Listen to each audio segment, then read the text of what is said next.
भतीजा हमन विशाल तिवारी। चल इहो के जौन बावे बहुत बेहतरीन बेहतरीन कुली गीत आवेला कहीं ना कहीं धमाल पूरा मचावेला। थी एक मिनट, कौन हाल फिलहाल में गीत आइल बा? हाल फिलहाल में गाना अभी तो बोलम के आइल बा। और ई सबसे पहले तो रउआ चैनल पर जितना लोग भी हमरा के देखी और हमरा के आगे बढ़ावे के प्रयास करम लो। और ओकरा बाद से का कहला कि जितना भी गाना आवेला हमार भाई लोग आशीर्वाद देही ले।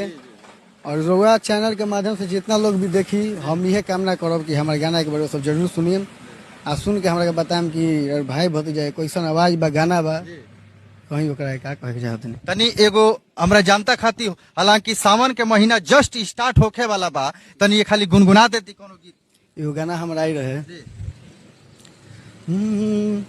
कि रमल रहेल भंगिए में ना सबो से लायखिए में, रमल रहेल भंगिए में ना सबो से लायखिए में, मिलल बड़े जोगी गौरा के सन जोगी काचे पियले जोहरिए में, रमल रहेल भंगिए में ना सबो से लायखिए में।